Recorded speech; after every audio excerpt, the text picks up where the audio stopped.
All right, ladies and gentlemen, welcome back to another installment of the Nutrition Guide. Now, we talked about what to eat and how to structure your meals, right, by those 5 categories.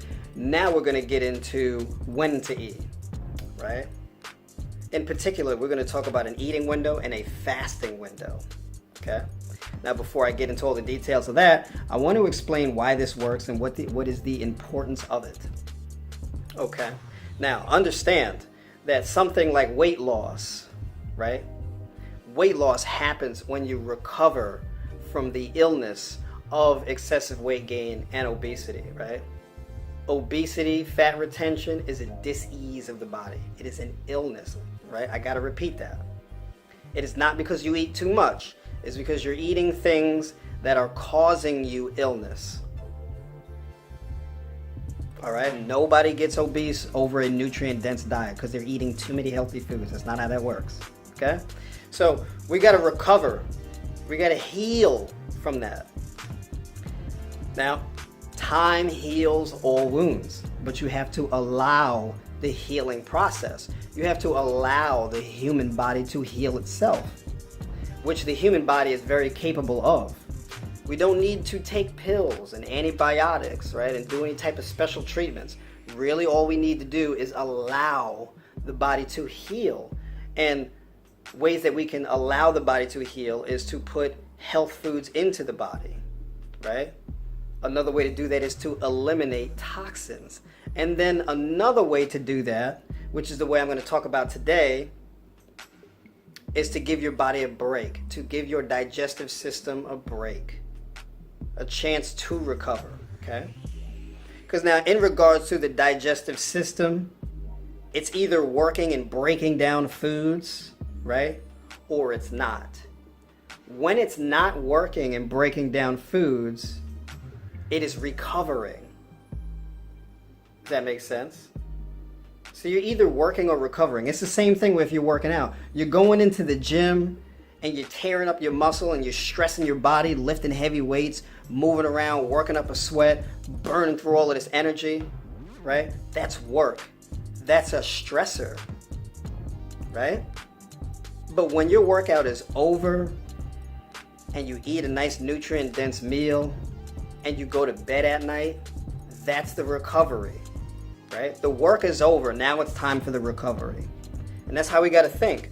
Work, recover from the work. Work, recover from the work. Okay, that's the idea.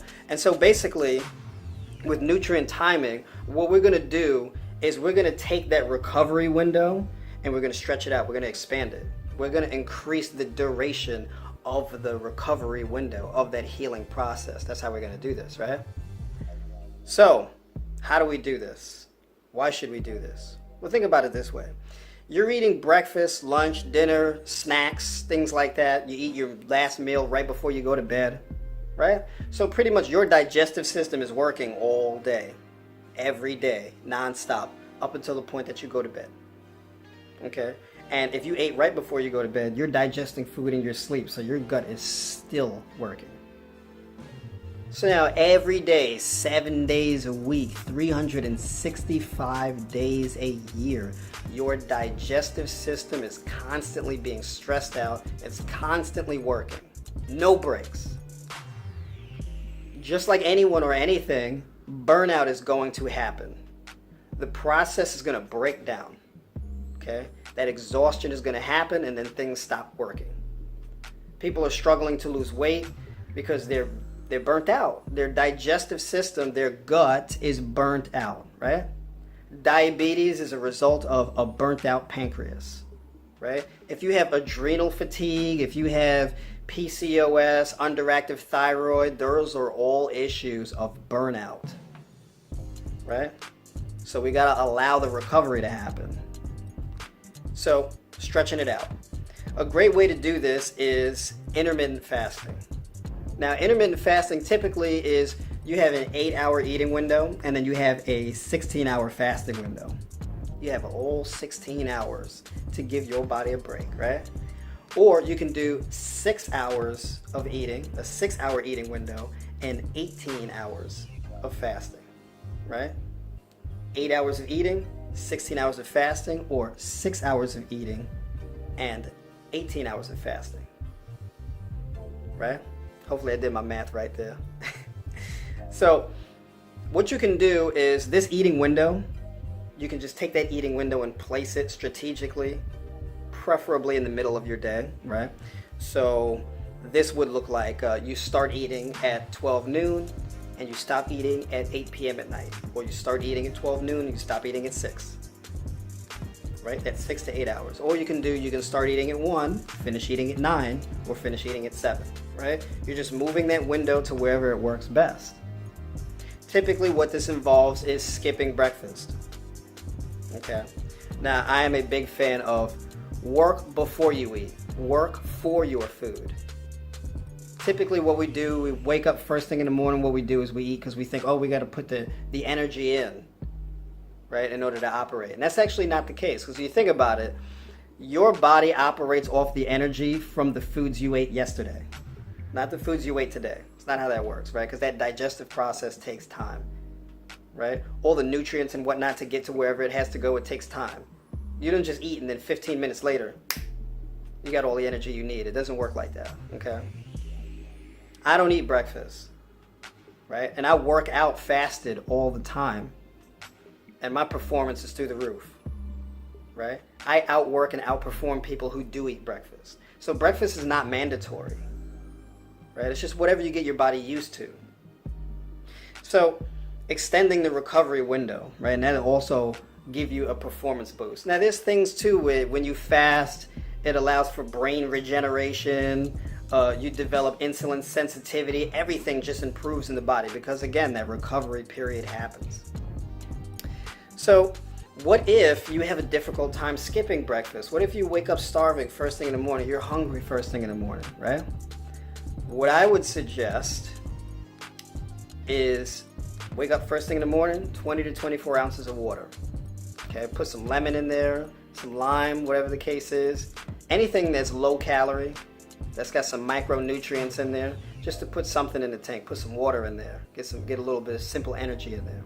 Now another thing that you can do is tea, right? You can do green tea, black tea, echinacea, whatever you want to do, right? Just some tea, get that caffeine in, and that helps suppress the appetite until your eating window starts.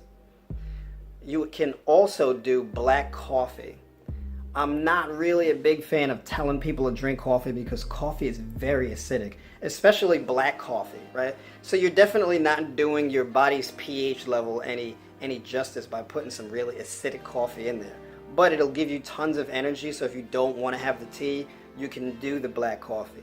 It's not going to kill you, but it's not necessarily going to help either. So that's up to you, right? But I would advise the tea and the water, right? Things that are going to do the least amount of damage possible while giving you energy. And so the reason why I suggest something like tea is because it has the caffeine in it. And that caffeine is going to tap into your adrenal glands, right? That adrenaline gets released into the body, gives you that energy boost like adrenaline does, and it suppresses your appetite. All right, so that's a little trick to do that. All right. But if you can, start with the water. You may not even need the tea or the coffee. Go with the water, 20, 24 ounces. Put some cucumber in there. Put some lemon in the water. Put some lime in the water, right? Just to have a little bit of taste. Have some quick vitamins, minerals, all that type of stuff, just to get a little something in there, right? It's very low calorie, so you don't got to worry about breaking your fast, because anything over 35 to 50 calories is going to break your fast. All right, so just little tricks to cope with the hunger. But after a while, you won't even need to do this, right? Like I wake up first thing in the morning and water is fine for me. I don't need to drink tea or coffee or anything like that. I never really got into coffee drinking. But I can just go get up, take a shower, go to the gym, train, have some fun moving stuff around in there. And by the time I'm done, it's time to eat, right? And that's pretty much it. So choose your 8 hours. Start with your 8 hours. If 8 hours is just not long enough for you, that's fine. Start with 10 hours, right? And then eventually you're going to shrink it down to 8 and then shrink it down to 6. If you want. You don't have to go to 6. You can stay at 8 and be fine. Whatever works for you, right? Now, another perk to this eating window is within this eating window, you only have a certain amount of time to eat. Right? So when you're prioritizing those 5 categories and nutrient-dense foods, you're prioritizing eating those foods first. You're getting full. And so as your eating window comes to a close, you may not have the time to eat the junk food, right? And so you get into a habit of prioritizing those good foods first. You start to squeeze out the bad foods even faster, right? So that's just a way too. It's a little psychological, but it's a great way to push out the toxic stuff. And then you just have this time-efficient eating window with just nutrient-dense foods, all geared towards healing and aiding in recovery in the body. All right, and there's that. Now, if you're going to be stubborn and still try to squeeze in those non-healthy foods, that's fine. I'm not in the business of telling you what you can't eat. You can eat whatever you want, right? Doesn't mean you're necessarily going to be successful with it. However, the fasting window is a great way to minimize the damage from unhealthy foods. So if you're still eating cakes, cookies, bacon, sausage, and all of this other crap, right? If you're still eating foods like that that's killing you, at least the fasting window will minimize that damage. But eventually we're going to have to stop playing games. We're going to have to get on that whole food, plant-based diet, nice and nutrient dense.